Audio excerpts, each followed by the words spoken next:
Good evening and welcome to the latest installment of the RO Sports Show. As always, brought to you by First Health Orthopedics. I am Matt Harrelson. Alongside with me on the desk to start the show, Deion Cranford and Richmond Raiders head coach Brian Till. Coach, we appreciate you joining us this week. Since you guys are on a bye, we figured we'd drag you in here and ask you some questions as far as the season looking back and then the playoffs moving forward. But let's start by looking back. You guys finished up the regular season against Purnell Swept. Don't necessarily want to call it a trap game, but talk to us a minute about how your guys performed, knowing that it was a game you had to make up because of Hurricane Florence. Well, we weren't on our best, I would say, initially. The guys obviously overcame some obstacles there. We gave up some first downs that we weren't wanting to, weren't expecting to as a coaching staff, I think. It's tough, too, coming off a Scotland game being so emotional. So it's not even just a trap game from the standpoint of Scotland in the playoffs, but just any time the next week you're playing after a big emotional game with Scotland and all the extra stuff from a community standpoint and everything else that goes into that. And so it can be when you call it a trap game. Our guys, we end up winning 41-0, so there's a lot of really good things there. But there were a lot of things for us to coach up on this week too, right. And we've been able to do that. And our kids have, they knew it after the game too, and I was really proud of them to kind of call themselves out about, hey, we've got to do these things better, because that's, in order for us to move forward and be really good, they're the ones out there on the field, and they're the ones who got to fix it. And Deion, you and I were talking last week about how we didn't really expect much of a close game. Score-wise, that's what we got. But what were your observations from Friday night? I think one of the biggest things that jumped out to me, I think one of the first things we start off with every week is field position. In past games, Richmond has just dominated the field position, started on their opponent's side of the field almost every possession and just really dominated that. I think on the defensive side of things, Sweat did get a few yards on Richmond and was able to change that a little bit. As a matter of fact, I made a note: the 7 of Richmond's 11 possessions started on their own side of the field, which was a little bit different. But what I like about that is they put together some long drives, and that's something that us Richmond fans that have been around a while, we're not used to. We're seeing big plays, and we're not used to being able to see a team get first down. And actually, I think, y'all had 22 first downs. Right. So that's impressive to be able to have more geography in front of you and to actually be able to get to the end zone. And so I actually enjoyed that. I know from your standpoint it was kind of frustrating because they were actually moving the chains on you a little bit. But from the offensive side of things, I actually enjoyed that. I think that's a great point. In order to win in the playoffs, win a state championship, you have to make a clutch drive probably, right.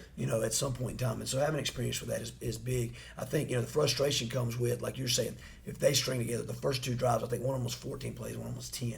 And so with those two things being that many plays, obviously at some point you got to bow your neck and stop the drives. And I think we gave up a couple of third downs on that where we felt like we had them in position to get off the field, and we don't. And then the turnovers, even on those drives, are 2 turnovers inside the 5 that we had.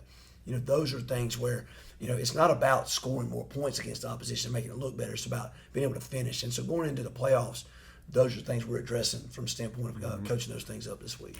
And then looking back, the Raiders ended up being 10-1 after the season's over. Talk to us about how far your team has grown, what you guys have learned since day one against Reagan and then finishing up Friday against Purnell. Well, I think, Deion brought up field position, so special teams have been a lot better as the season's gone. You could really Reagan, honestly, we're borderline awful on special teams. Giving them a kick return for a touchdown, having a safety on a punt team. Just some different things there that were really bad. And that has grown. That's grown by leaps and bounds. You've also, I went back. Reagan's one of our potential opponents, obviously in the playoffs. So going back and watching that game, and we joked, sort of, that. Man, we weren't real good. Now, we won 54-18, but we weren't real good. We had some bust on just alignments, and we had, we missed some blocks, just kind of Olay, just completely missed guys that we don't see that now in the last few weeks. We don't see our guys missing those things. And so it's good to go back and look at that and go, man, our guys have grown. They understand their assignments. They understand offense and defense. Like, the entire scheme is so much better. And again, with special teams, we're able to get more consistent play, coverage out the kickoff teams. Trevor's got a great leg. Even when Kyle doesn't have to punt much, but when he does, he really pins guys inside of 20. Those are things we've really been able to see grow and have a huge impact on the game. And then Dion, as far as this 10-1 season, it's been a great year so far. Of course, you guys have higher aspirations than this, but so far throughout the regular season, I know there's a lot to choose from. But who would be your MVP of the team? Well, I mean, I guess you got to kind of go towards Caleb Hood or Jaheim Covington. I mean, both of them have been huge contributors to the team. I mean, this whole super sophomore group. I jokingly, as a matter of fact, it was the Reagan game. I was actually on the sideline, and I kind of fell in love with Jacoby. You know, I was sitting there, man, I like this kid. I like the way he looks. I like the way he. And I told my dad, I said, everybody likes him. I've been going into the last quarter, everybody's holding up his number, you know. So it's like everybody loves Jacoby, you know. So, you know, this whole group of sophomores is really good. But the past 2 weeks, especially, I've enjoyed watching the seniors. I've enjoyed watching Bobby. I've enjoyed watching Malik on the sideline. I've enjoyed Ransom. I was watching them dance in the end zone Friday night in Pernell Sweat. So I've actually enjoyed watching those guys. And I think I've been overlooking them so much that I really enjoyed watching them. And I'm going to miss those guys when they're gone because they've been fun to watch. But, yeah, I would probably have to say the MVP is probably going to have to be Caleb Hood. I mean, obviously. Yeah, and I think a lot of people would agree with that. He's obviously had a great season. Moving forward, though, so now we start the playoffs, although you guys are having a bye this week because you got the number 2 seed. How important will it be to keep your guys focused over the next couple of weeks while you have this bye? Well, we actually met with the leadership council and some guys right before I came in here. And because, you know, we talk about how important that is, being focused, but it can't just come from us as a coaching staff. You know, it's got to be something about who our kids are and what we do. And so just kind of remind those guys and let them get some input on that. Hey, guys, what are some of the things we need to do? What are some of the things? And wanting to make sure that channel of communication is really open. You guys were talking about guys who played well. You know, John Jones has been just absolutely phenomenal on defense. And on the other side of the ball, he's kind of been our quarterback on that side. And so having guys like Caleb, like John, you know, step in to the huddle, so to speak, even though no one huddles anymore, you know, into the huddle and tell their guys, hey, it's time to focus up. It's time to, you know, just kind of remind those guys. One of the things we want to talk about is, you know, how we work for it. That's one of the things that Leadership Council came up with us on our bands and reminding guys, hey, we've worked for this. This goes back 7 months at this, you know, 6.5, 7 months at this point when we really started summer, you know, in June and even before that, obviously in the spring, and reminding those guys of the work they put in to this point so that none of that is just forgotten and gone to waste. It's about all that was for this time of year. And I think when you kind of put that weight on it and remind them of that, that helps. The other thing I've started doing is just telling them how good they are at this point. Now, I don't do that. I don't do that during the season week, but I just started telling them, you know, other teams going to quit in the playoffs in the cold weather. You're not going to. Right. You know, you guys were meant for this. You guys are, you know, we're not going to be regular human beings right now. We got to be up and just let them know we believe in them. I think is another way to keep them focused. Is, you know, we've talked about state championship, but we really believe you guys can go after it. And so I think having that within the team and letting the kids know you believe is a really great way to keep them focused. And then you guys got relegated to the western side of the playoffs. So Mallard Creek coming in as the number 1. But in the meantime, you guys will have to wait until the day after Thanksgiving, find out whether you play number 7 West Forsyth High School or number 10 Ronald Reagan. Now, you guys obviously, as you mentioned, we've seen Reagan already. Right. We won't know who you're going to be playing until then. But do you think there's a bit of an advantage having seen Reagan, or do you guys expect West Forsyth to win that game? I know you guys are going to prepare either way. Yeah, it was a close game last week. I think it was 21 or 20-16 last week between those two. It was one of those. I think there's 4 in all the different brackets that guys are playing the same team they played last week in the conference. Okay. By the way, the Max Preps rankings brought it. But this is one of those games. They were in the same conference. They played last week, so we kind of have looked at that and said, okay, these guys are pretty tight and pretty close anyway. I know West Forsyth fairly well just because I know their coach. Adrian Snow is actually the guy who we had the scrimmage at BB&T Field waiting for us. He's the one who got us involved in that. So he and I have had interactions with each other. So we're comfortable with either opponent from the standpoint of, okay, we have some commonality there. We have some connections there. We can figure things out. We don't know as much about West Forsyth because we haven't game planned them the way we have Reagan. Mm-hmm. So the personnel game planning will be very different for us if West Forsyth wins. For Reagan, we'll have an understanding of the personnel because we played them already.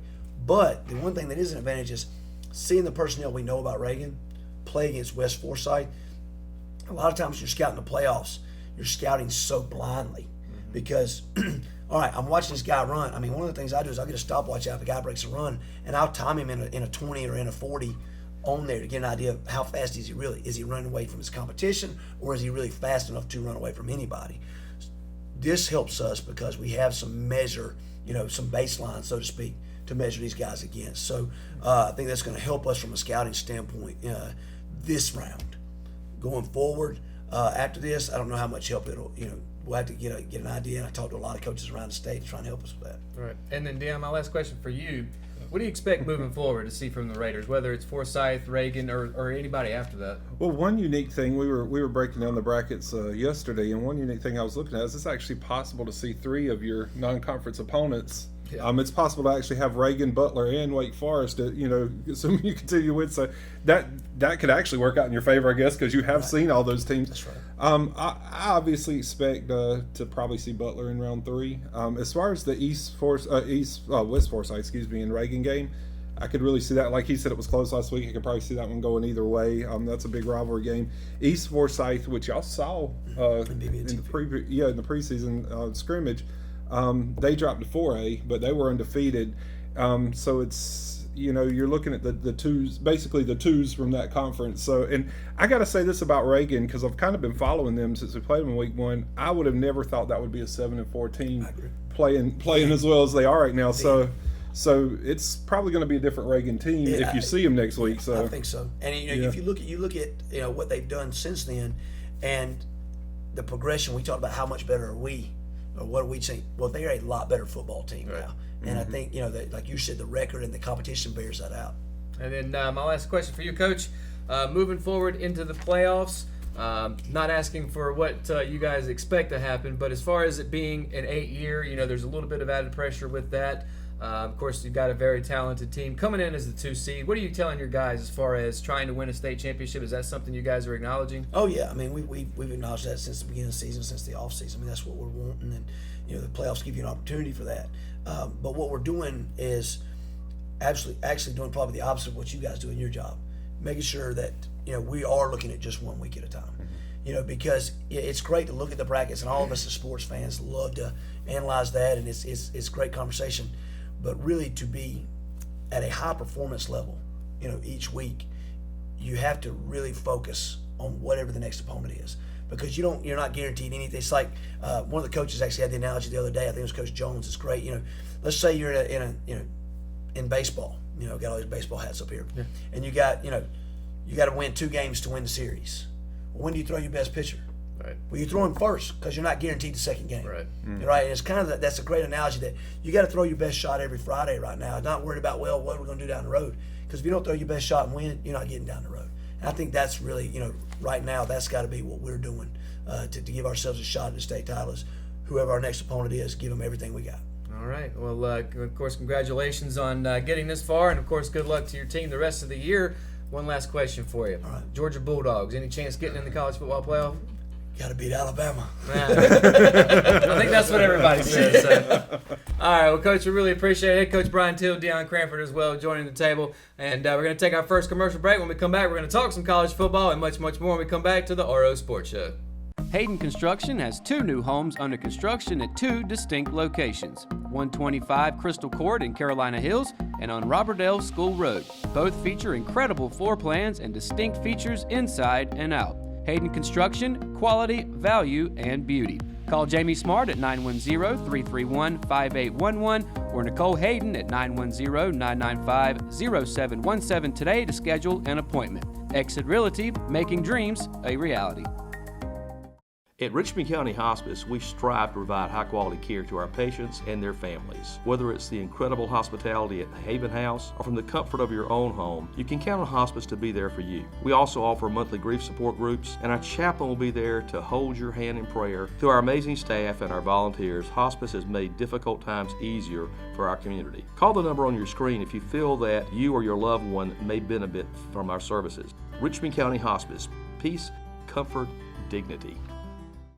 And welcome back to the RO Sports Show, brought to you by First Health Orthopedics. We appreciate Deion and head coach Brian Till for joining us, but we kicked them out brought on Ross regular Russell Parker. So let's hit the college gridiron here, and let's start by looking at last week's picks, which I was able to catch up on you on a your little bit. Yeah, So. I think you got 8 points out of that, and I got about 6 points. Me and Jeremy did about the same. Almost had a perfect score fair. I think Jeremy did though. Coming into they lost a point, didn't he? I almost had a perfect day. The That's only right. one I missed was the UNC Duke game, but I got everything else right, which we'll get to that here in just a second. But let's start with last week's first pick. So we had Ohio State at Michigan State, both of those ranked. Russell, you actually took Sparty, though, and this is where I was did. able to gain on you. Yeah, I kind of felt like y'all started one away there with coming into that one, but no, for real, I actually thought Michigan State would actually beat Ohio State in this one. I just think Ohio State is not where they can be this season. Now, if they show with Purdue, I just thought them in there a big loss for them coming up against Michigan State, but they stayed alive and kept it going. Yeah, Buckeyes able to get the victory, and that actually knocked them. I know Michigan State started the year ranked pretty high, and they've been kind of up and down, off the top 25, then back, then off. This week they're off again after losing that, but still, even after losing, I think they've got 4 losses now. They're still ranked 27th. So just outside the top 25, knocking on the door. We could very well see them again playing that tough in that tough conference. We'll do that for you. Moving on, another Big Ten matchup: Wisconsin versus Penn State. Wisconsin, another team that started out the year ranked really high. I think they were as high as 6th coming into the season. Of course, they've fallen off a little bit. As has Penn State. You can kind of make a case that they've underperformed. They're 7-3 overall, 14th after winning this game. But again, all three of us had the Nittany Lions winning this. Yeah, I mean, Wisconsin, like you said, started off strong. They even had talks of being attention for the playoffs last season. But, with this here, I don't think they were really a team that's going to stay at the top. And, they just had a really good season last year. And then it's kind of going to, I guess they're going to kind of go into like a revolving door here. It's going to have up and down years for a while, and maybe it'll work out for them in a couple of years, but right now it's definitely not. Yeah, and believe it or not, Wisconsin on the Big Ten West side of that conference, and everybody thought, well, it's their conference to lose, and I think you can make a case that it was, or their division rather. Northwestern, though, ends up getting and winning the Big Ten West. So Wisconsin had obviously a bad or down year rather. But it also goes to show you how tough the East part side is with Ohio State, and Michigan State, and Penn State. I mean, that's kind of like the SEC West, if you will, just up north. Moving on, so a local big-time matchup, more so in basketball, but in football as well, UNC versus Duke. Now, you and Jeremy both took Duke, and I took UNC, A, because that's my squad, and B, because I needed to make up some points. Didn't seem to happen, though, but again, it was another one of those games where the Tar Heels put up some points. I think they scored 28 points, still unable to get the victory. Well, they opened off, I think, the first drive with a touchdown, and it actually looked like UNC had a solid game against Duke, but UNC, they just haven't been able to pull together and clinch a victory since way back when. Yeah, and their only victory this year against Pitt, which was an ACC victory, but none outside of the conference source. That could change after this weekend where we have Western Carolina coming to Chapel Hill. So hopefully we'll be able to get a victory in that game. I thought about putting that for my upset. I don't see that happening. Of course, you never know. Duke, by the way, shout out to them. They've got a really good quarterback by the name of Daniel Jones, who I've seen actually on some NFL big boards recently. So perhaps a big future. And who would have thought that we'd be talking about Duke football players moving forward as opposed to basketball players? Because Duke does have a solid football program. Them and NC State have kind of had a solid team the past couple of seasons. Yeah, now. but you have to think about Duke just as a whole in football has always been, I don't want to say laughing stock, but they've definitely been a basketball school first. Definitely, yes. And for to see them being really good or decent at worst in football is a little disheartening for me being a Tar Heel fan, because it's like, Duke, you're supposed to be terrible at football. You can't be good at football. Anyway, Duke able to get that victory, which lost me a point, so Tar Heels got to do better. Of course, it is basketball season. Moving forward, your boys, the Crimson Tide of Alabama against Mississippi State. They both came in ranked. Mississippi State lost that, is 6-4, and is still ranked in the top 25. That SEC bias.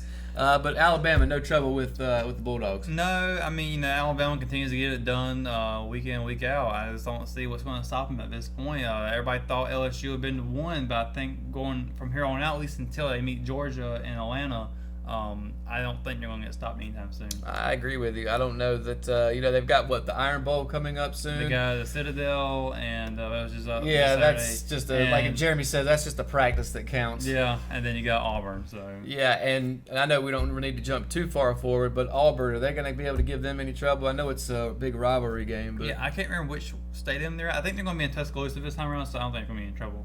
Yeah, I think you're right. I think they're at home. I don't see them having any problems with that moving forward. And then finally, number 2 team in the country from the ACC, Clemson, heading up to Boston College this past week. Both of them came in ranked. I think Boston College lost this match. We all three had Clemson, but Boston College also staying ranked, coming in at number 20 this week. So Boston College, one of those teams kind of like Duke that's never really known for football, but it seems like they've got a really dynamic running back. I can't remember his name. I think his last name's Allen. But Boston College, perhaps one of those teams on the up and up when it comes to football. But Clemson, kind of like Alabama. Nobody can really stop them right now either. No, I don't. I think South Carolina will be in a rivalry game at the end of the season, and I don't think South Carolina will put up much of a fight with them. And I don't know who they're playing next week, but probably nobody. Yeah, I don't anticipate them having any problem with South Carolina here in a couple weeks. So looking at our locked-ins, I took Michigan over Rutgers. I was very much correct. This one was never close, and I figured it was going to be that way. Jeremy actually lost his locked in. He had NC State over Wake Forest. They played a week ago, this past Thursday night. Wake Forest actually got the upset there. Yeah. And then that's actually without their starting quarterback, too. So wow. On top of everything else. And then you had LSU over Arkansas. But I do want to bring up something real quick about LSU. They didn't really seem to be into that game. They beat Arkansas, but didn't beat them by much. Yeah, I don't think LSU's quite recovered from the previous game. I think, which was against Alabama. So I think LSU probably is kind of like crushed them. That they're no longer in the talk of being in the playoffs now because of this. They've got that win over Georgia, but they couldn't beat Alabama, so it doesn't put them on that pedestal they probably wanted to be on. So I'm sure the kids down there are probably really, really hurt with the way things have gone for them in the past couple of weeks. Yeah, definitely. I think have a hangover from the Alabama game. Mm-hmm. Before we move on, though, I know I'm jumping back and forth between the polls here, but LSU is still ranked 7th. They're the number 1 two-loss team in the college football playoffs. So Alabama and Georgia are both ahead of them. One of those is going to have to lose. LSU bumps up. I don't think Clemson will necessarily lose, but Notre Dame has a big matchup this week. They could potentially lose. LSU moves up. Michigan will have to play Ohio State. They could potentially lose. LSU can move up. I guess the point I'm trying to make is even though they have 2 losses, there still is an outside shot they could get in the college football playoff. Yeah, I mean, it's insane the thing that a 2-loss team can make it in. You don't normally think about. But with the teams that they played, it's kind of like Michigan's point. They've got 1 loss, but they lost to the team that's just above them. So, I mean, I think it's really top-heavy, and a lot of these guys have already played each other. And why they're all still up at the top is just really crazy to see how it's all played out so far. I don't think I had Notre Dame and Michigan in the top 4 at the start of the season. Nowhere near it, actually. I definitely didn't, especially considering that they both started the season out by playing each other. Mm-hmm. I just find it fascinating that LSU, with 2 losses, is ranked ahead of 1 loss Washington State, 1 loss West Virginia, and 1 loss Ohio State. And undefeated UCF. Yeah, don't get me started on that. I don't know how I feel about that. Anyway, moving forward. So our upset alerts for last week, I was able to get mine right. I had Northwestern beating Iowa, and as I mentioned a little while ago, with that win, Northwestern becomes the Big Ten West champion. And actually, Iowa's like an 80% favorite. That's why I took this one, but I thought Northwestern's one of those teams that can jump up and bite teams. Finally, they did it. Not the first time I took them for an upset. Jeremy got his right as well. He had the Yellow Jackets of Georgia Tech upsetting Miami. Very, very down year for Miami. I know they had big aspirations when the season started. College football playoff aspirations, and they've kind of gone down. Even I have them in the Final Four. Yes, you did. Coming into it. And I told you not to do that, and you see what happens when you don't listen to me. And then finally, for your upset, you had Auburn over Georgia, but Auburn not able to get it done. Well, I picked that game because if Auburn won, I got some points. If Auburn lost, I'm still happy because it's Auburn losing. So win-win either way. Yeah. All right, so we've got Week 11's picks out of the way, so let's look towards Week 12. And as I just mentioned, Notre Dame has a big matchup. Notre Dame coming in at number 3. Syracuse coming to town ranked as number 12. So Syracuse having a really good year. They're coming in at 8-2. Syracuse at Notre Dame. Who you got? I'm going to go to the Irish. I don't think Syracuse. It's a big game for sure, but I don't think Syracuse is going to be in that league, especially when they go into the South Bend. I think that Syracuse, with that high-powered offense, has the ability to win. Eric Dungey is a heck of a quarterback, and they've got some guys on offense as well that can make some plays. But you're in Notre Dame, you're in South Bend in the fall. That's a tough environment no matter who you are. Notre Dame, I think, will be able to get the job done. Ian Book, their starting quarterback for Notre Dame, is coming back this week, so I think that'll be a deciding factor. Jeremy, as well, also had the Irish in there, so let's not forget about Jeremy's picks. Moving forward, West Virginia, who I just mentioned is 8-1. They are 9 overall, and they are heading to Oklahoma State to take on the Cowboys. Of course, Oklahoma State fresh off of that win over Texas. So who you got in this one? I'm going to go West Virginia. Despite their losses, I still think they're a very good team, and I think they're going to win out the rest of the season, in fact. All right. So I'm going to go over them in this game. We're all three taking the Mountaineers. So, yeah, I think Will Grier, actually, this is going to be one of those games where there's going to be no defense play, just like we see in the Big 12. I would imagine this might be a 49-48 final score very easily. Will Grier is going to get his points. Of course, Oklahoma State, I feel like, is going to get theirs as well. West Virginia moving forward. As I mentioned, they're number 9 overall, but they're stacked behind a 2-loss LSU team, and they're kind of the one of the last teams that have 1 loss. Any chance they're able to get in? Because they're going to have to play, I guess, Oklahoma as we sit now for the Big 12. I think West Virginia is probably going to be their best chance to get into it. I don't know if Oklahoma can still be there as well, but they got to play each other, right? Is that what you said? As we sit now, Oklahoma's 1, West Virginia's 2, and in the Big 12, number 1 plays number 2 for their quote-unquote championship. Yeah, so I think West Virginia will probably win that game, and we'll see how it goes from there on out. Out of the rest of the nation looks at their games because, of course, Alabama could lose to Georgia in the SEC championship. Clemson might lose whoever they play. It could very well happen. So if we have one of them lose, I think the Big 12 champion will be bumped in. All right, and there's still a lot left to be said as far as who's going to end up where. So got 2 more weeks. Yeah, moving forward, still a lot could happen though. Moving forward, number 20, who I just mentioned, BC, coming off that loss to Clemson. Of course, nobody able to beat Clemson so far this year. But BC heading down to Tallahassee to take on Florida State, and I keep thinking Florida State's going to turn it around. I still think they're under 500, but you and Jeremy both taking the Eagles, right? Yeah, I completely disagree with you on Florida State. This is definitely not going to be a turnaround season at all. Maybe next season. Look, the fact of the matter is Florida State still has talent there. They still have talent. They still got some good players. Now, for some reason, Willie Taggart's offense hasn't really clicked for them, but I still think you've got talent there. You can have all those tools in the shed, but you got to know how to use them. Yeah, that's a good analogy. It's in Tallahassee. Watch what I say. I got a feeling this is one that Florida State's able to pick up. It's going to be a matter of whether they can stop Boston College's running back. Moving forward, Iowa State all the way up to number 16, even though they've got 3 losses. They're 6-3, but they're heading to Texas. So we've got 16 Iowa State at number 15 Texas. So who you got? Well, that game could probably go either way based on rankings, but I think Iowa State's going to knock this one out of the park. See, I think Texas is actually both these teams, but Texas especially has been up and down, up and down. We saw them get all the way up to number 6, and now they're all the way back to 15. They were 19 last week after losing to Oklahoma State. I just think this is going to be another one of those where there's not going to be any defense played. I think Texas is able to get the final score on that one. And then finally, the pickings were a little slim this week as far as ranked teams playing each other, but I thought a matchup that perhaps 4 months ago would have been highly anticipated, and that's Miami going to Virginia Tech. Of course, I'm pretty sure back when we started this, we figured this would have been the deciding factor as to who would win the Atlantic Division to go up and face Clemson from the Coastal. But nonetheless, Miami, Virginia Tech, 2 down years, but who are you taking? I'm going to go to the Hokies on this one. I think it's in their stadium, so It is in Blacksburg. You and I are both taking Virginia Tech. I think Jeremy's got Miami. Again, disappointing season, I'm sure, for both coaching staffs. Not what they wanted to see, but somebody's got to win. And, somebody does. I'm with you. I think it'll be the Hokies. For our locked-ins, real quick, I've got Auburn over Liberty. I don't think Auburn's going to have much trouble with them. Hopefully not. Not for them anyways. Yeah. Auburn, it seems like they're trying to build on their season. Of course, Alabama's probably just going to knock them back a peg or two. Mm-hmm. Jeremy's taking Michigan this week over Indiana.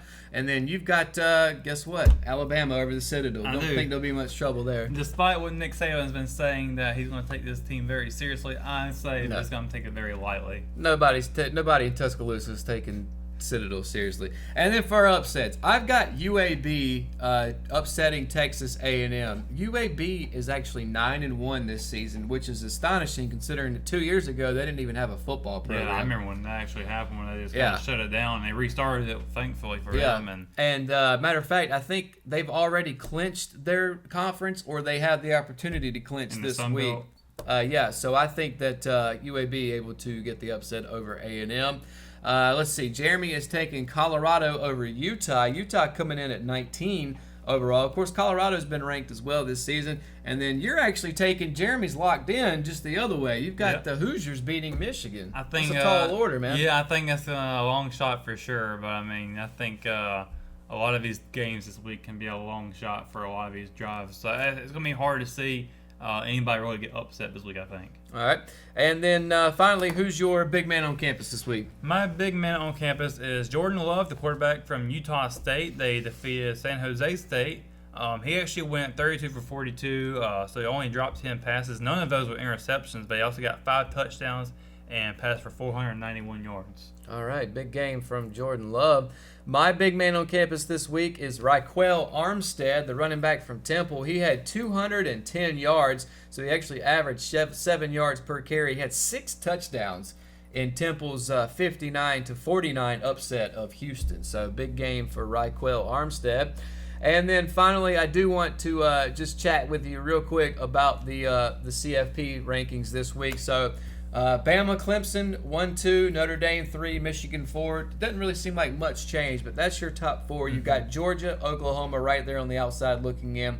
LSU, though, I know I sat here and complained last week that they didn't drop far enough, and I still think that's true. If you've got 2 losses, you've got a Washington State and a West Virginia and an Ohio State team with only 1 loss behind you. To me, LSU is just too high. And again, I hate to say that there's this They're riding SEC very bite. high on that Georgia win. Yeah, but still, I don't know. I just think with 2 losses, I mean, again, you got a UCF team that's undefeated. After that, you start getting into your 3-loss teams. So I just think LSU should be, I don't know, maybe 10 or 11, somewhere in there. It just kind of surprises me that they are where they are. And again, UCF, poor UCF, only moved up 1 spot to number 11. However, as I was making a case that LSU potentially has a chance to get back in, a lot of teams in front of UCF are going to lose in the next couple of weeks. So what do you think the ceiling is for the Knights? I mean, they're at 11 now. Do you think they can crack the top 10? For my top, I actually kind of went down to top 7 just so I can put them in. I got them at 7 as of this week. And like you said, there are a lot of teams that will be losing in the coming weeks because they play each other. Yeah. I can see them overtaking some teams, like maybe even Georgia when they lose in the SEC title. When they lose, huh? Yeah, when they lose. Okay. I also think Washington State should be moved up to 6. Georgia, right now, I still got them sitting in 5th, but I don't think they're going to last very much longer there. Washington State, I think they're definitely going to make some noise coming weeks here. So, I like. That's funny you say that. Look who I've got at number 6. Oh yeah. I also have Washington State at 6.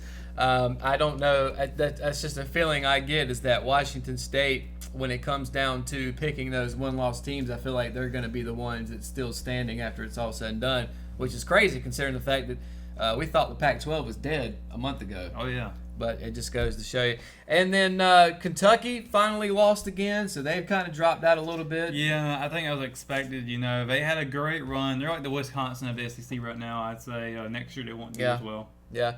And then finally, I want to give some love, like I do, to the group of 5 teams. So you've got UCF at 11. After that, you have to go all the way down to 23, which is where Utah State comes in. 24 is Cincinnati. 25 is Boise State. But I'm finally glad that the CFP is giving some love to Utah State, because I sat on here again last week complaining that Utah State was very high on the AP poll and was very high on the coaches poll. And I take a lot of credence into what the coaches say more than the Associated Press. But finally, Utah State coming in at 9-1, getting some love. Cincy 9-1, Boise State 8-2. So UCF not the only really good program that's out there outside of the Power 5. And, of course, we'll have to wait and see. I doubt anybody will make it above UCF. But if UCF loses, then what happens? Because then the group of five's kind of hanging their seasons on UCF at this point? Pretty much. They've kind of relied on them the past couple of seasons to really carry them to get their name out there to the American Athletic Conference. Nobody would have known what that was about UCF being as great as they have been lately. So, yeah, if they lose, I actually see them dropping very far down. And I think that's unfair, in my opinion, that they probably drop from where they are right now, which is 11th, all the way down maybe to 24th, I'd say. That's how far I think they would drop. Yeah, we've seen that happen in the past where they're real quick to, as soon as they lose that game, just make them disappear. And I guess at that point, considering if they keep winning, I guess Utah State would be the next team up. It's like climbing that rock mountain and then you slip and you all the way back to the bottom. Yeah, it is, and it can be frustrating because if you're a team like UCF, you take one step forward. If you lose, you take 5 steps back. Whereas if you're a team like LSU, you can win, lose 2 games and not fall but 3 spots. There's just, to me, it's just too much of a discrepancy between the haves and the have-nots, and I just think they should figure out a way to include teams more seriously than they do, like UCF. So. Anyway, they're not going to change their minds just because I sit here and complain about it. But nonetheless, that's going to do it for this edition of the College Football Talk. Of course, we'll come back next week, take a look at Week 12 picks, look forward to Week 13, and we are almost done with college football as far as the regular season. Believe it or not, bowl season's coming up very soon. It will be very soon, and we're, of course, going to try to do something a little special for bowl season. In the meantime, we're going to take another commercial break. Russell's going to stay here on the desk. We're going to bring you some NASCAR news, plus finish up the show the same way we always do, right after this. At Kyocera, we see your company differently. We see your documents, how they're accessed, what it takes to keep them secure, and how well your workflow is flowing. Kyocera helps your entire document infrastructure run more efficiently, securely, and cost-effectively. And what we see is an opportunity to integrate all of it.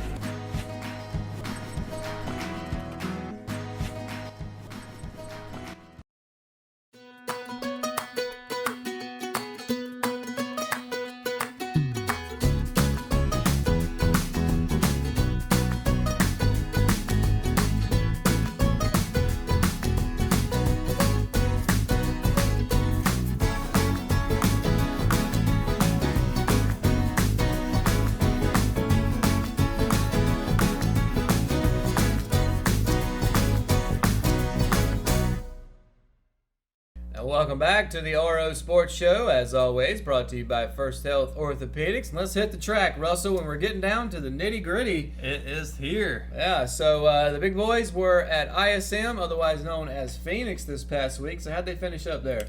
Well, it was obviously everybody thought Harvick would win this race. It's his track per se, but it ended up being Kyle Busch who came out winning it.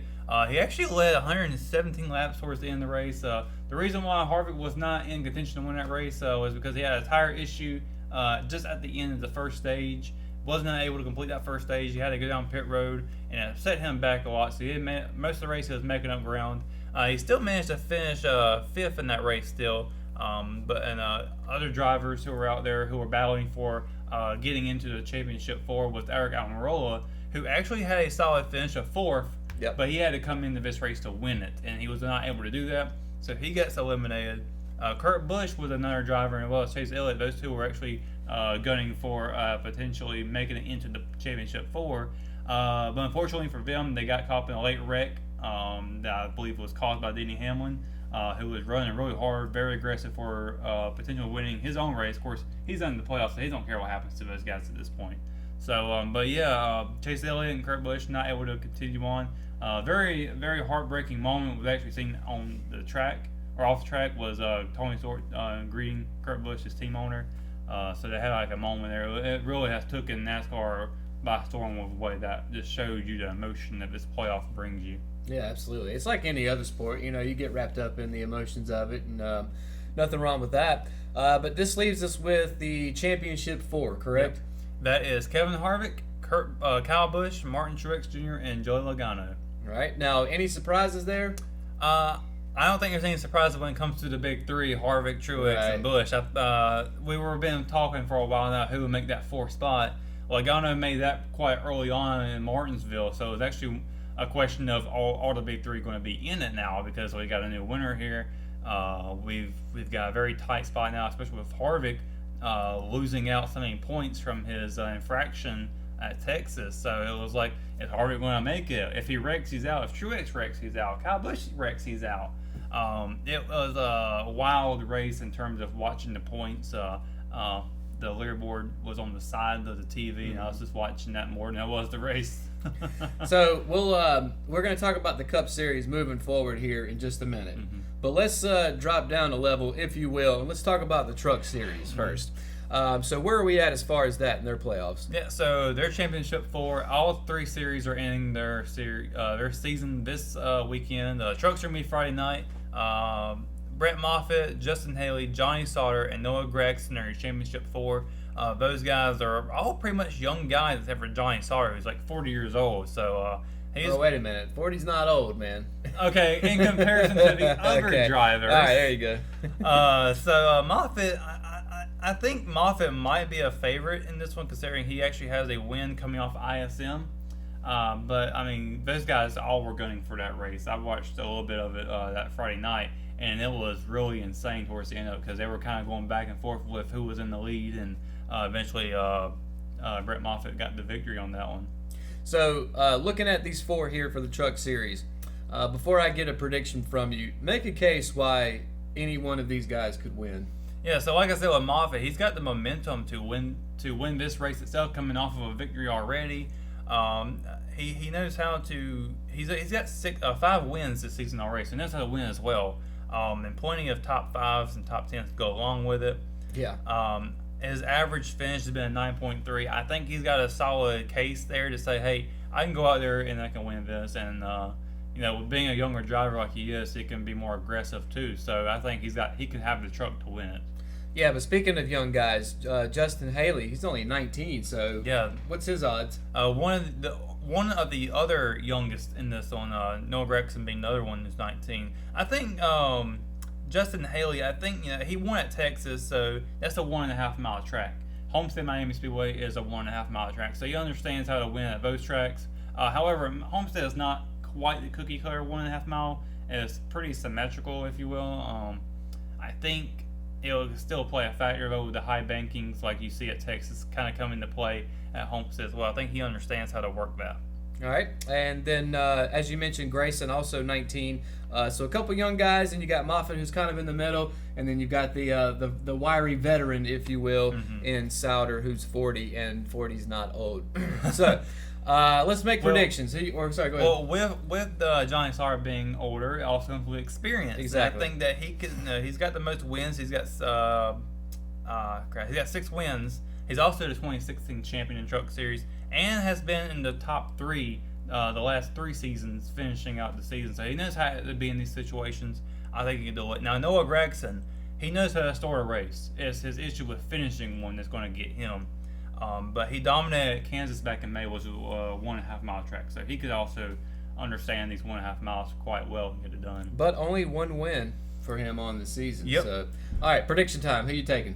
I'm going to have to go with that experienced driver, Johnny Sauter, in that Chevrolet. I think that he's going to get it done. An outstanding season for him this year, as well as Brett Moffitt. But I think, I think Sauter is going to get it done. I see him definitely coming out on top. I was initially going to take Sauter, but I'm going to take Brett Moffitt, just because as far as age-wise, he's right there in his prime. He's also got 6 wins, but 12 top 5s and 12 top 10s. Which is not leading in any of those categories, but as far as averaging out, I think is the pick that I'm going to take. Of course, you know more about it than me. But I'll say this: last year on Live at 5, when we made his predictions, I got all 3 of them right. All right, well, all 3 championships. We're gonna have to wait and see if you can do that again this year. So let's move forward to the Xfinity Cup Series. So we've got 4 guys left in this. We've got Cole. Correct me if I mispronounce it. Cole Custer, Christopher Bell, of course, the big name coming into it, if you will. Tyler Reddick and Daniel, is it Hemrick? Hemrick, yeah. Hemrick. So talk to us about these guys. Yeah, so Cole Custer is probably one of the, I won't say one of the favorites to win it, but I know he's got the win at Texas a couple weeks ago. He's got the most top fives, and he's led 18%. Excuse me, I'm thinking of Christopher Bell there. He's got that win over at Texas. I think that can help him out going forward. Winning that race and the round before the championship 4 can give you a ton of momentum. You see Joe Logano doing it up in the Cup Series. I think it can definitely play a factor into a late race, a late season shift for him. Then he could very well win it. And then we're going to get to Bell here in just a second because, again, he's kind of the big name in Xfinity. But Reddick and Hemrick, what do they need to do in order to pick up a championship? Yeah, those guys have kind of just floated their way into it. Reddick, he's been kind of sneaking through it, actually. The last 3 races, he's averaged a 4.3 finish and 5 top 10s in the playoffs. I think his lowest finish been 14, so he knows how to finish up front later on in the season. And Hemrick, he starts very well. He finished second in last week, so I think it can very well be a good effort for those guys. But like you said, Christopher Bell is that name that just you can't get out of your head because honestly, I think he's got it in the bag. All right, so let's talk about him for a second. So first of all, you're taking him to win, right? Yeah, I mean he's been on fire all season with 7 wins. Absolute dominance, and he's led 18% of all laps this season. Yeah, and 18 top 5 finishes. So I'm taking Christopher Bell as well. But talking about him specifically, what's the ceiling for him? Because obviously he's going to end up at the Cup Series really soon, isn't he? No doubt. I actually hope he stays down there a little bit longer, develop a little bit more, and they get a better ride. I think that's what Joe Gibbs wants him to do because he's racing underneath the Joe Gibbs belt there. Maybe with some shifting with with that Cup team, we might see Denny Hamlin exit out soon, and maybe he could take the 11 car for a spin there. But I like to see him develop more often. But Chris Bell's already said he wants to move up as soon as possible. So this kid's probably going to do what he wants to. And if Joe Gibbs doesn't give him that ride, he might end up somewhere else. Very well could. And he's 23, so he's as far as NASCAR, he's no spring chicken. And I would imagine, he probably needs a better ride, but he's going to want to move up as quickly as possible. Oh, yeah. I would think. And I think he's got a good case for moving up. Absolutely. And then finally, let's go back to the Cup Series. So we've got Logano, Kyle Busch, Martin Truex, and Kevin Harvick. You got your big 3, and then you've also got Logano, who you mentioned wrapped his spot up a couple weeks ago. So talk to me about what each guy needs to do in order to win a championship. So I think Joe Logano might have a solid finish in this race where he's not going to have, over the past couple of times he's been in the championship 4, he's always had bad luck with something going on. But this year, he's only had 3 DNFs. He has not finished a race 3 times this season. I think he can actually have a good enough luck where he can get through his entire race untouched, hopefully. Of course, he's made 2 enemies in the past, so maybe not. Yeah. But also, he's got 5 of 9 top 5s in the playoffs. So he's actually been very well. He's just been floating underneath the radar, I guess you could say. And, of course, the momentum coming off the win and late in the playoffs at Martinsville. Now, Kyle Busch, on the other hand, is almost complete opposite of Logano this season. He's been on fire all year long, probably the favorite besides Harvick to win this race. He's tied for the most wins with Harvick.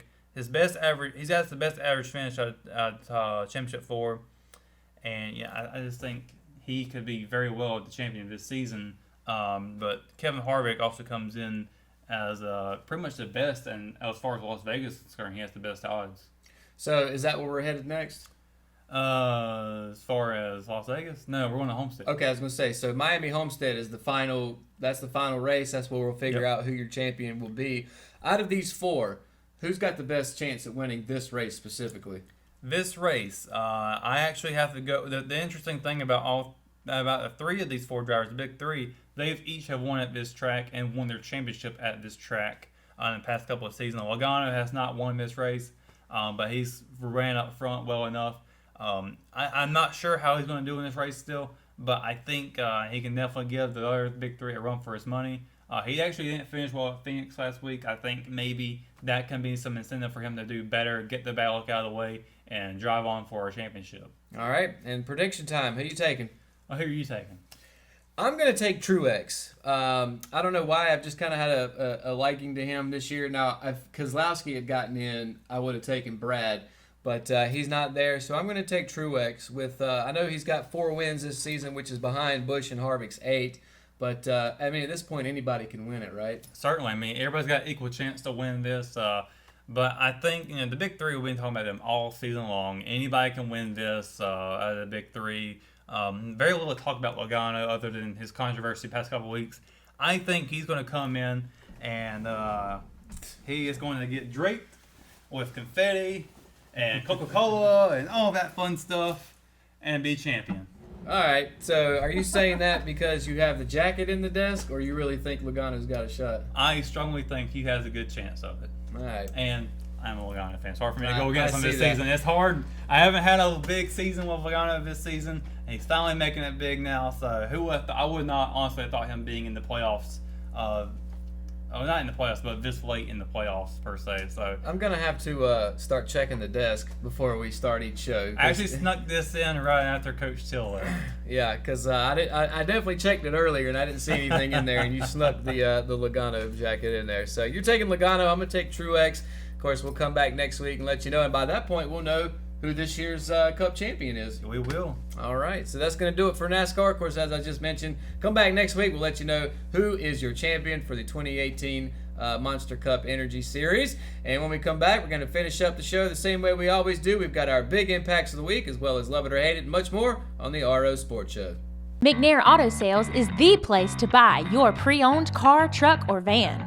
To be the best, it takes big selection, friendly staff, and great pricing. We guarantee a no-hassle buying experience, and financing is available right on site. So come see us today. We're located at 1026 East Broad Avenue in Rockingham. And remember, with over 40 years of experience, you know McNair is the name you can trust.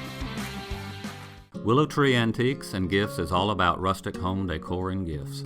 You will always find a variety of unique antiques, vintage, and new items in our shop. Come and see our selection of housewarming, new baby, and wedding gifts. For the man in your life, we have many collectibles, Boker knives, and leather. And ladies love the jewelry, purses, candles, hats, and t-shirts. We also offer a 30-day layaway program. Come and experience shopping at Willow Tree Antiques and Gifts.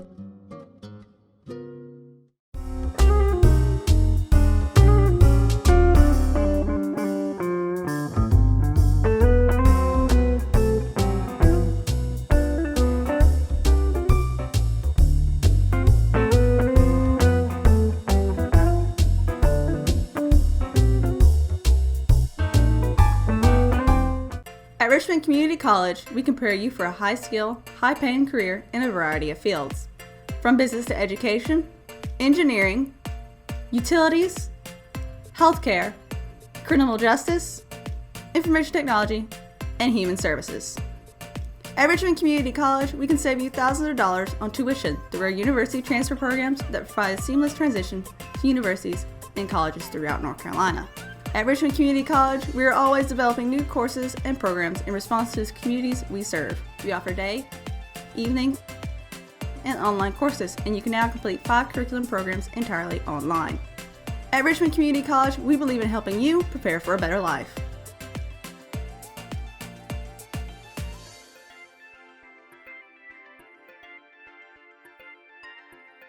Richmond Community College.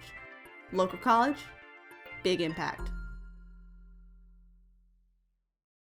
And welcome back to the RO Sports Show, brought to you by First Health Orthopedics. And let's finish up the same way we always do. Let's start with our big impacts of the week, brought to you by Richmond Community College, whose motto is Local College, Big Impact. So who you got for a big impact this week? I've got NASCAR Cup Series driver William Byron. He won the Rookie of the Year for 2018, driver the number 24 car. So obviously doing some good things with that number, and probably making Jeff Gordon very proud right now. A lot of great drivers have won the Rookie of the Year, and congratulations to him on that. A lot of Hall of Famers have won Rookie Yeah. of the Year.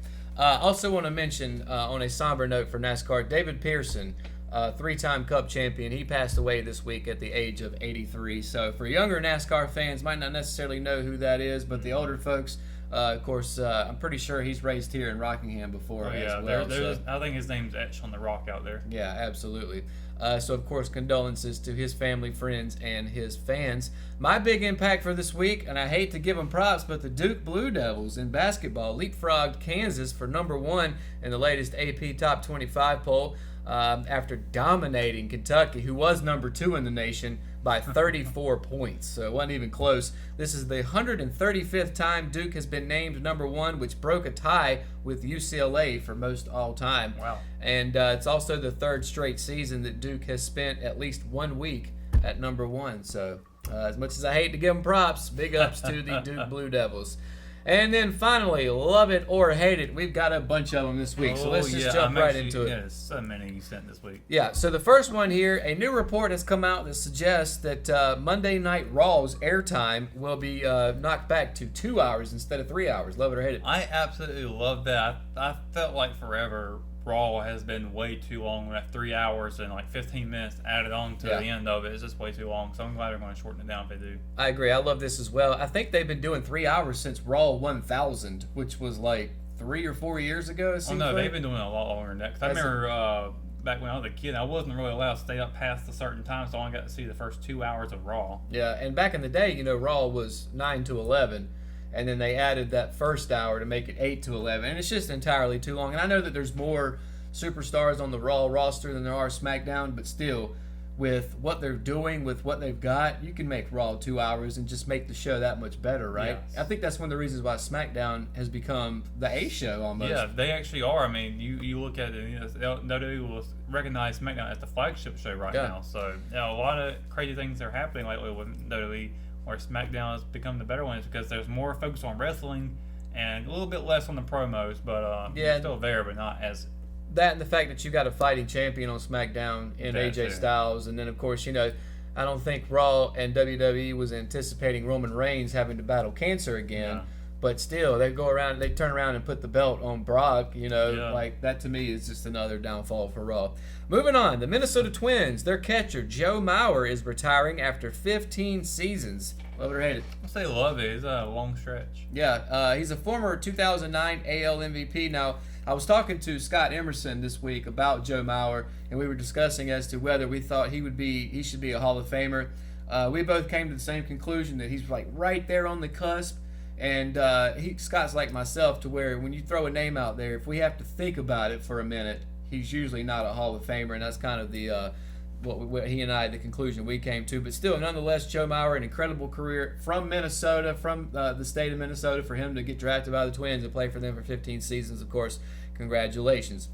Odds makers in Las Vegas would give Alabama and Duke long odds if Bama were to play the Buffalo Bills and Duke were to play the Cleveland Cavaliers. So they have the Bills beating Alabama pretty handily, and they have the Cavs beating Duke pretty handily. Love it or hate it?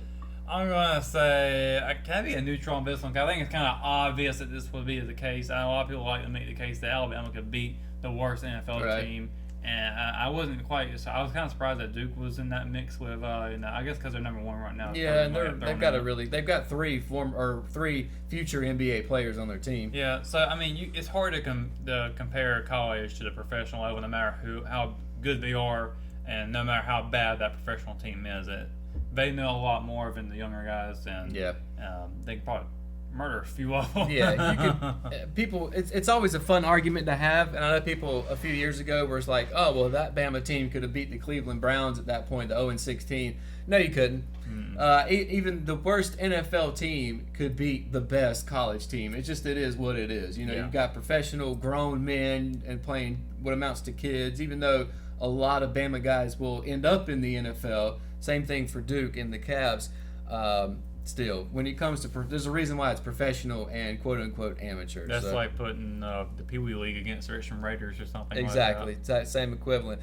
Got another baseball one here. The Chicago Cubs are open to trading their dynamic third baseman, Chris Bryant. Love it or hate it? I kind of going to say love it on that. I would say love it, and I hope that the Braves maybe go out and try to trade for him. But Chris Bryant is a guy, he turned down a $200 million extension either last year or year before last. He's young. He's controllable as far as his contract. There's 30 other teams that would love to have him. It does surprise me that the Cubs came out and said that they would trade him. But at the same time, if you feel like you can get back some prospects, because the Cubs, all of their top prospects are now at the major league level, then I guess you want to try to pull that trigger. Moving to the NFL, Odell Beckham Jr. The Giants right now were actually, when he said this quote, they were 1-7. And they asked him what the Giants' goal is this season, and he said to win 8 games, make 9-7, and get in the playoffs. Love it or hate it. I'm gonna say love it because what else can you say? I'm gonna say what else can you say, but what else can you do? You gotta go out there and win your games. But the thing is, are they gonna be able to do it? I don't think they're going to get to. Yeah, I agree with you. Like, what else is he supposed to say? Well, we're gonna stink and tank the rest of the season. You don't want your guys to say that. Or the rebuild season. Yeah, but realistically, there's no way the Giants are going to finish 9-7. No way. And I don't even know if 9-7 gets you in the playoffs this year, as far as the East. Moving forward, got another baseball one here. So the New York Mets have a new GM. His name is Brodie Van Wagenen, and Tim Tebow is down in AAA for the New York Mets, and their new GM says that Tim Tebow could make the Major League team next year. Love it or hate it? I'm gonna say love it. If he's doing that well enough that he can make it in a Major League team like that, that's awesome for him. Obviously, his football career didn't go the way he wanted it to, so throwing a football, throwing a baseball probably helps out a little bit in that terms. But if he's doing well, and good for him. I'm gonna say hate it, and every time Tim Tebow's name comes up, I always say hate it because look, he's an okay player, but his spot could be filled by a legit prospect. I feel like the only reason this is coming up is one, it's Tim Tebow. He's gonna sell tickets, which is half the battle, and two. Van Wagenen is Tebow's former agent and was his agent until he took this new GM job. So perhaps there's a hidden motive there, that kind of thing. Could be. To me, to where there's a reason why agents don't become GMs because it's a conflict of interest, and I think we're going to see that right here. Moving to the NBA, the Minnesota Timberwolves traded finally their star Jimmy Butler to the Philadelphia 76ers. Love it or hate it? I'm going to say love it. All right, I'm going to say love it as well. And it's even more reason why LeBron, you should have signed with Philly like I told you to. The T-Wolves, look, Jimmy Butler was causing a disturbance, so the T-Wolves, from their side, they needed to make it happen. Jimmy wasn't happy, so he needed to be moved. Hopefully playing in Philly will give him a nice new change of scenery, and it makes the 76ers that much better, especially in the East, now that LeBron has gone west. So, in college football, Davidson, which quite frankly, I didn't even know had a football team, but Davidson tops the FCS and FBS records with 789 rushing yards and lost 56-52 to San Diego in the Pioneer Football League. So getting almost 800 rushing yards and losing. Love it or hate it? I'm going to say hate it for him, but that just goes to show you that you can't rely on one player to do it all for you. You got to focus on an entire team to get it all done. Well, I would imagine that was multiple guys rushing for almost 800 yards, but good Lord, you rush for that much, you should beat anybody. I don't care who it is. I don't care if it's the Pioneer Football League or the Madden Online Fantasy League. Like, you should be able to beat guys if you got almost 800 rushing yards. So I hate it for Davidson to break a record and lose 56-52. Obviously, no defense was played on either side.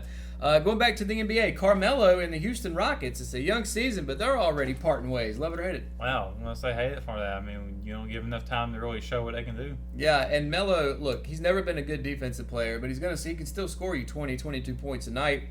I kind of felt like Mark D'Antoni, who's the Rockets head coach, he and Melo kind of clashed a little bit when they were both in New York for the Knicks. I thought this might happen again, although both sides had said, well, things are different this time. Obviously, they weren't.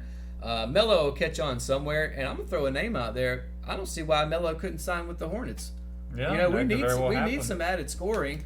We need in the East. Yeah, we need a second scoring complement to Kemba. Why not have Melo join Charlotte? The Cincinnati Bengals fired their defensive coordinator Terrell Austin after allowing 51 points to the Saints. Love it or hate it? That's a lot of points given up there. I'm going to have to say, I'm going to still say hate it. I mean, you can always have these bad games. So, I mean, I think Cincinnati doesn't need to go the same way that Cleveland's going, where you're getting rid of everybody just because of they're losing. Well, I would normally agree with you, but Cincinnati's defense has been terrible all year long. And look, giving up 51 points to Drew Brees and the Saints, plenty of teams do that. Drew Brees carves up a lot of defenses carves up better defenses than the Bengals.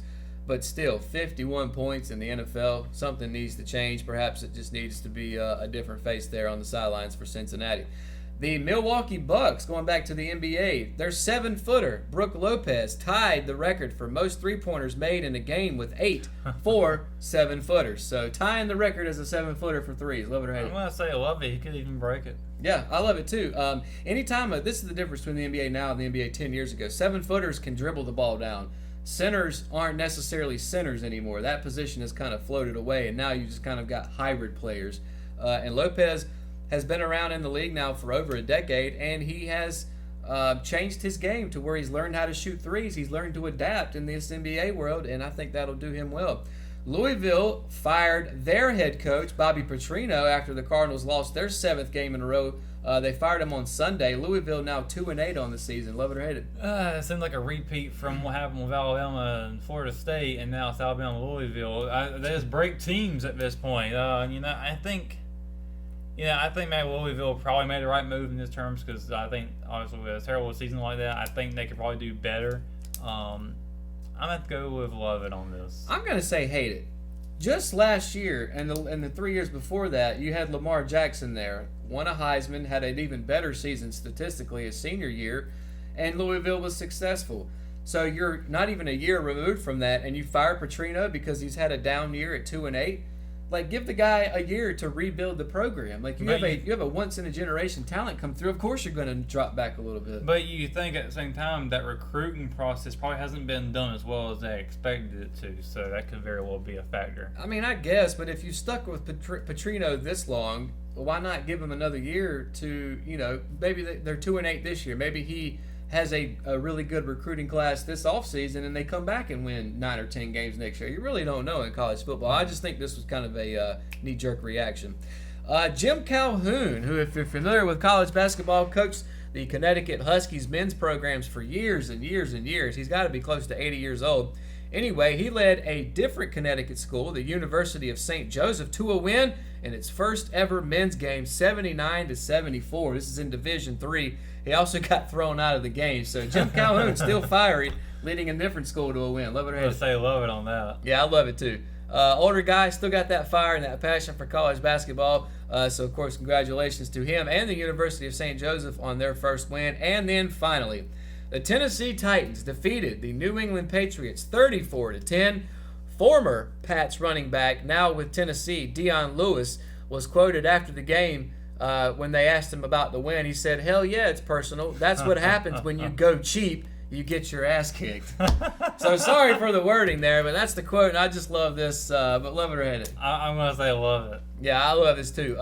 Look, not often that the Pats are on the losing end of a football game. Dion Lewis was a little upset that they didn't re-sign him last year. It was kind of a prove-it game. They went out and proved it, so he's got the right to talk a little smack, in my opinion. So that's going to do it, though, for this edition. I've got one more love it or hate it for you. ESPN recently announced the Myrtle Beach Bowl. Yes. And down in Conway, they're going to rotate out between the Conference USA, Mid-American Conference, and the Sun Belt Conference. They'll be starting this in 2020. So love it or hate it.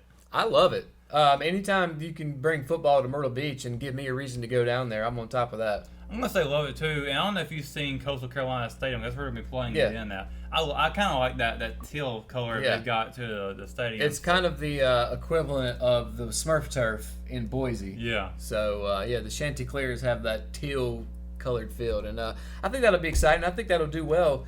And I know that's one that we had been talking about, them needing to start up sooner or later, because you've got bowls in a lot of places that aren't as nice and as exotic as Myrtle Beach. So I think that'll be an excellent spot for a bowl game. Although on the flip side, you can also make a case that this is another bowl game that we really don't need per se. So. Yeah, but you could very easily get rid of another bowl to make place for this one. Bowls are rotating all the time. Mm-hmm. And a matter of fact, I think this year there are too many teams with good records and not enough bowls. I know last year it was the opposite, and they had to put a couple of 5 and 7 teams in, but this year it seems like there's not enough bowl games, so we'll have to wait and see. Of course, 2020, not that far down the street. So, well, that's going to do it for this edition of the RO Sports Show, brought to you by First Health Orthopedics.